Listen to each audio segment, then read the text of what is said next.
নমস্কার বন্ধুরা, আমি শর্মিলা। লাহাস কিচেনে জানাই আপনাদের সকলকেই স্বাগত। আজকে আমি আপনাদের জন্য নিয়ে এসেছি শীতের সবথেকে সেরা শাক পালং শাকের রান্নার একটি দারুণ রেসিপি। আমি কিভাবে চটজলদি এত টেস্টি পালং শাক বানাই, চলুন তাহলে রেসিপিটা দেখে নিই। পালং শাক বানানোর জন্য প্রথমে কড়াইতে আমি সরষের তেল ভালোভাবে গরম করে তাতে 7-8 পিস বড়ি ভেজে নিয়েছি।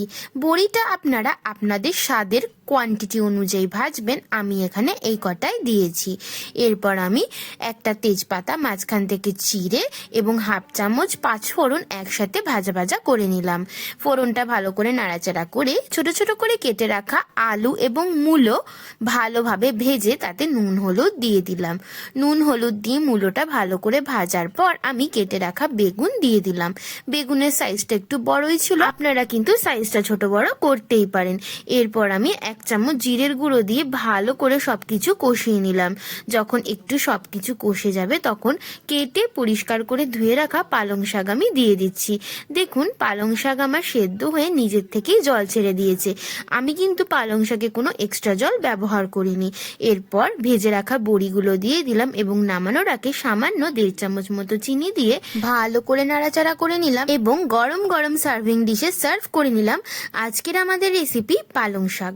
ভিডিওটা কেমন লাগলো অবশ্যই কিন্তু জানাবেন এবং শীতের সেরা শাক সেরা সবজি দিয়ে আপনারা বাড়িতে ট্রাই করে দেখুন এবং আমাকে অবশ্যই জানাবেন কেমন লাগলো।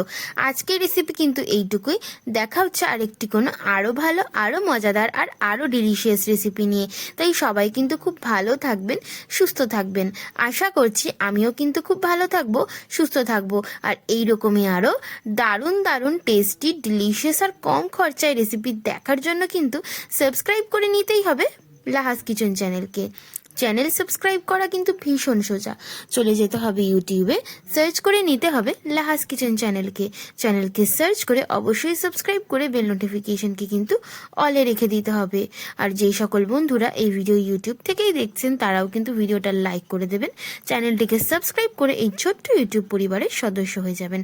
তাহলে আজকের রেসিপি আমি এখানেই শেষ করলাম। টাটা।